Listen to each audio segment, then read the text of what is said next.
안녕하세요. 청소년의 감자 묵상 청감묵입니다. 오늘의 본문은 요한복음 2장 11절입니다. 예수께서 이 첫 표적을 갈릴리 가나에서 행하여 그의 영광을 나타내심에 제자들이 그를 믿으니라. 오늘의 주제는 하나님의 영광을 나타내는 방법입니다. TV나 SNS에서 마술을 본 적이 있나요? 사람을 톱질해 반으로 나누거나 잘린 밧줄이 기적적으로 다시 이어지는 것을 보게 됩니다. 그 마술의 전 과정을 일일이 눈으로 확인하지 않았더라도 그들이 교묘하게 속임수를 쓴다는 사실을 우리는 알죠. 오늘 요한복음 12장에 이 마술과 같은, 아니 마법과 기적과 같은 이야기가 일어납니다. 그 본문의 현장으로 들어가 봅시다. 예수님은 12명의 제자들을 1장에서 부르시고 그들을 데리고 가나안의 결혼식장에 참여합니다. 그런데 그곳에서 가장 중요한 포도주가 부족한 일이 발생해요.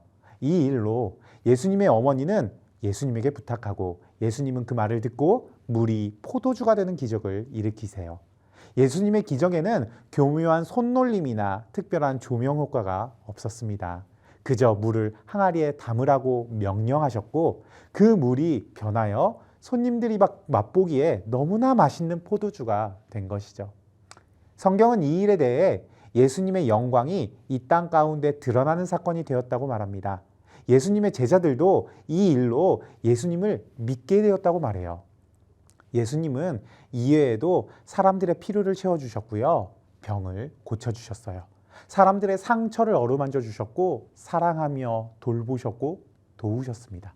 그런데 예수님의 목적은 오직 한 가지만을 향하고 있었습니다. 그것이 무엇이라고요? 하나님 아버지께 영광을 돌리는 것.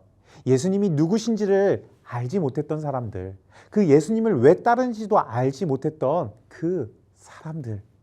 그런데 이 결혼식장에서 예수님의 기적을 체험한 사람들을 통해 예수님이 알려주시기 시작하세요. 그의 목적이 성경의 말씀대로 우리의 죄를 없애주기 위하여 오신 분임을, 우리를 사랑하셔서 구원하러 오신 분임을 그 곁에 제자들은 더욱 확신하게 된 것이죠. 그런데 이 말씀이 오늘 나와 과연 무슨 상관이 있나요? 이 말씀이, 이 사건이 가리키는 게 바로 여러분이라서 그래요. 내가요? 이렇게 물을 수 있죠. 그런데 예수님이 어떻게 나에게 오셨고요. 어떻게 나를 부르셨으며 나를 어떻게 변화시키셨는지를 여러분이 다른 사람에게 말하는 순간, 여러분은 믿지 않는 사람에게 물이 포도주로 변한 것과 같은 신기하고 놀라운 기적이 됩니다.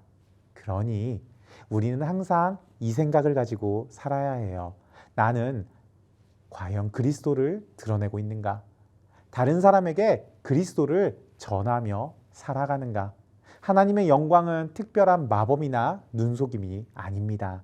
죄인이었던 여러분이요, 의인이 되고 하나님의 자녀가 되어 그것을 주변에 전하는 것. 그것이 바로 하나님께 영광을 나타내는 방법입니다.